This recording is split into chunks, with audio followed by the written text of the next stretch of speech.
ಇವತ್ತು ನಮ್ಮ ಮುಳುಬಾಗಿಲಿನ ದೇವರ ಬಾಗಿಲಲ್ಲಿ ನೆಲೆಸಿರ್ತಕ್ಕಂಥ ನಮ್ಮ ಗಟ್ಟು ವೆಂಕಟರಮಣ ಸ್ವಾಮಿ ರಥೋತ್ಸವನ್ನ ಪ್ರತಿ ವರ್ಷ ಕೂಡ ಬಹಳ ವಿಜೃಂಭಣೆಯಿಂದ ಆಚರಣೆ ಮಾಡ್ತಾ ಇದ್ವಿ. ಬಹುಶಃ ಕಳೆದ ವರ್ಷ MP ಎಲೆಕ್ಷನ್ದಿಂದ ಕೋಡಪ್ಪ ನಟಿದ್ದು ಬರೋಕ್ಕಾಗಲಿಲ್ಲ.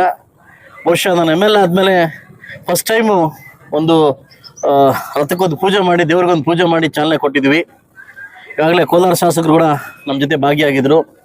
ನಾನು ಮತ್ತು ನಮ್ಮೆಲ್ಲ ನಾಯಕರು ಬಂದು ದೇವರ ದರ್ಶನ ಪಡೆದು ಇವತ್ತು ಯಥೇಚ್ಛವಾಗಿ ಏನು ಬಿಸಿಲು ತಾಪ ಹೆಚ್ಚಾಗ್ತಾ ಇದೆ, ಮಳೆ ಬಂದು ಕಡಿಮೆ ಆಗಲಿ ಅಂತ ದೇವ್ರ ಹತ್ರ ಬೇಡ್ಕೊಂಡು ಇವತ್ತೇನು ಮಾವು ಚಿಗುರು ಹೊಡೆದಿದೆ, ಎಲ್ಲ ರೈತರು ಕೂಡ ಮಾವನೊಂದು ಮ್ಯಾಂಗೋ ಒಳ್ಳೆ ರೀತಿ ಬೆಳಿಲಿ ಅಂತ ದೇವ್ರನ್ನ ಕೇಳ್ಕೊಂಡು ಈ ಭಾಗದಲ್ಲಿ ಕೇಳ್ಕೊಡ್ತಕ್ಕಂಥ ದೇವರು ನಮ್ಮ ಮುಳುಬಾಗಿಲಿಗೆ ಈ ಒಂದು ಭಾಗದ ದೇವರು ಬಂದ್ಬಿಟ್ಟು ನಮಗೆ ಏನು ದೇವ್ರ ಬಾಗಿಲು ಅಂತ ಕರಿತೀವಿ.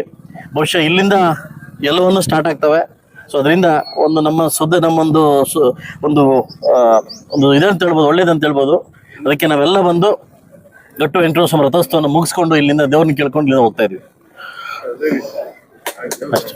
ಹಾಂ.